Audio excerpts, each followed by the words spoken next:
Welcome to my YouTube channel Avinash Pawar EMRS. Today we are going to study textbook in English for class 11 Hornbill, chapter number 4, Landscape of the Soul, and we are going to study Brinda Suri यांचं Hindustan टाइम्समध्ये 28 August 2005 जो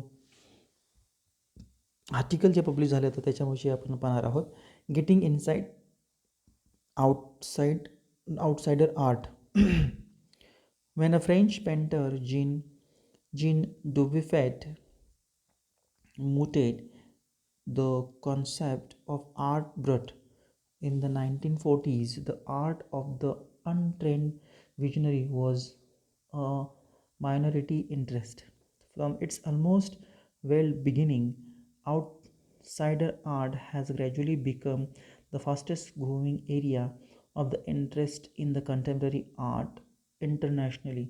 आता याला म्हणूया की आपण art burst म्हणजे काय, जे अनट्रेंड आहे, ज्यांना खूप सारं प्रशिक्षण नाही चित्र करण्याचं किंवा पेंटिंग करण्याचं, ही जी संकल्पना आहे ही संकल्पना आर्ट ब्रट या नावाने 1940मध्ये ओळखली जाते.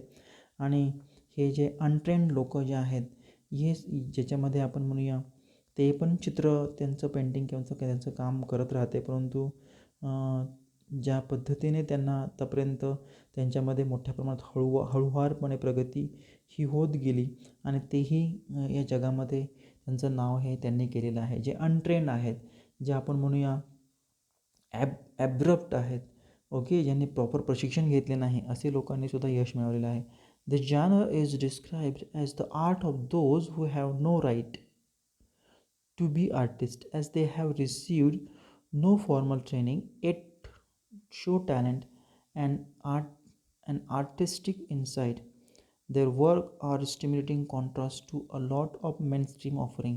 आणि म्हणून हे जे हा जो एक कलेचा जो प्रकार आहे आणि ही जी कला जी आहे ज्याला आपण म्हणूया, ज्यांना आर्टिस्टही म्हटलं जात नाही, त्यांना कोणतं अशा पद्धतीचं फॉर्मल ट्रेनिंगही दिलेलं नाही, तरी त्यांनी त्यांचं जे काही टॅलेंट आहे ते टॅलेंट त्यांच्या ज्ञानाचा उपयोग केलेला आहे आणि अतिशय कलात्मक जे त्यांचं ज्ञान आहे, कलात्मक जे त्यांचं खोल म्हणजे म्हणूया ज्ञान आहे ते त्यांनी अतिशय त्यांच्या कलेतून सादर करण्यासाठी प्रयत्न केलेला आहे.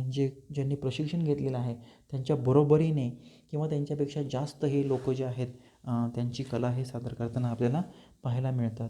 Around the time of Dubuffet was propounding his concept in India and untortured genius was creating paradise. Years ago, the little patch of jungle that he began clearing to make himself a garden sculpted with stone and recycled material is known to the world today is a rock garden at Chandigarh. आता चंदीगडमध्ये ह्या चित्रामध्ये दिसतंय, याला rock garden असं म्हटलेलं आहे. आता हे रॉक गार्डन हे कोणी केलेलं आहे, तर हे आपले एक भारतामधली ही एक घटना आहे जो अतिशय खूप प्रसिद्ध हे पॅराडाईज आहे, स्वर्ग जो आहे तो स्वर्ग निर्माण करण्याचं काम इथे केलेलं आहे. याने काय केलेलं आहे, ते जंगल जे आहे ते जंगलमध्ये थोडंसं जे काही पॅचेस होते, जे काही भाग होता तो त्याने साफसफाई केलेली आहे, तिथे एक गार्डन तयार केलं आणि हे गार्डन कशात होतं, स्कल्पचर्ड. आता हे स्कल्पचर काय आहेत, जे दगडांचं त्याने तयार केलेलं आहे, पुतळे ज्याला आपण म्हणूया, खोदकाम करून जे करतात त्याला रॉक गार्डन असं म्हटलेलं आहे. हे स्कल्पचर आहेत, त्याच्यामध्ये ब्रोकन बँगल्स, तुटलेल्या ज्या बांगड्या आहेत त्याचाही उपयोग केलेला आहे. नेक चांद यांचं हे स्कल्पचर्स आहेत जे आपल्याला पाहायला मिळतात, त्यांनी हे तयार केलेलं आहे जसं चित्रामध्ये आहे. हे गार्डन आहे एक प्रकारचं रॉक गार्डन, दगडांचा उपयोग केलेला आहे त्यांनी, त्यासाठी खडकांचा उपयोग केलेला आहे. Its 18-year-old creator director Nick Chand is now hailed India's biggest contributor to outside art. आणि म्हणून 80 वर्षाचा हा जो डायरेक्टर आहे निक चांद, जे म्हणूया आपण भारतातील सर्वात मोठे आपण म्हणूया ज्यांचं योगदान आहे या प्रकारच्या कलेच्या निर्मितीसाठी. The 50th issue, Spring 2005, a Raw Vision, a UK-based magazine pioneer in outsider art publication, featured New Chan and his rock garden sculpture women by the waterfall on its anniversary issues cover. आता एक 80 वर्षाचे हे जे काही नेकचांद आहेत, ज्यांनी या कलेमध्ये खूप सारं योगदान दिलेलं आहे, तर आपण म्हणूया UKचं एक मॅगझिन खूप आपण म्हणूया प्रसिद्ध आहे. आणि त्यांनी ही जी काही रॉ व्हिजन आहे, जी आपण म्हणूया आता हे कोणतं काम आहे, आर्ट ब्रट, म्हणजे ज्यांना प्रशिक्षण नाही आहे, प्रॉपर ट्रेनिंग नाही आहे, यांनीसुद्धा कला त्याची सादर केलेली आहे, अशामधलं हा जो मॅगझिन आहे. तर याने नेक चांद यांचं जे काही काम आहे ते याच्यामध्ये पब्लिश हे प्रसिद्ध हे केलेलं आहे.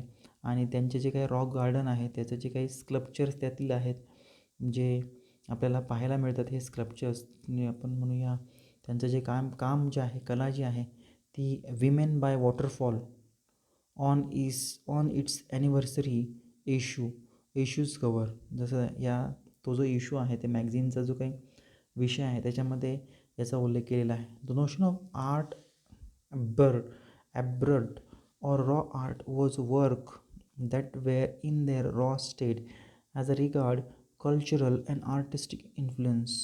आणि म्हणून हे जे काही ही जी संकल्पना आहे, जी कच्चा आपण म्हणूया कला जी आहे किंवा आर्ट ब्रड जी आहे, ज्याला प्रशिक्षण नाही आहे, आणि म्हणून यांनीही एक मोठ्या प्रकारे जे खूप सारे आपण म्हणूया सांस्कृतिक किंवा जे कलात्मक ज्यांनी प्रशिक्षण घेतलेलं आहे त्यांच्याही बरोबरीने यांचं काम हे सादर केलेलं आहे.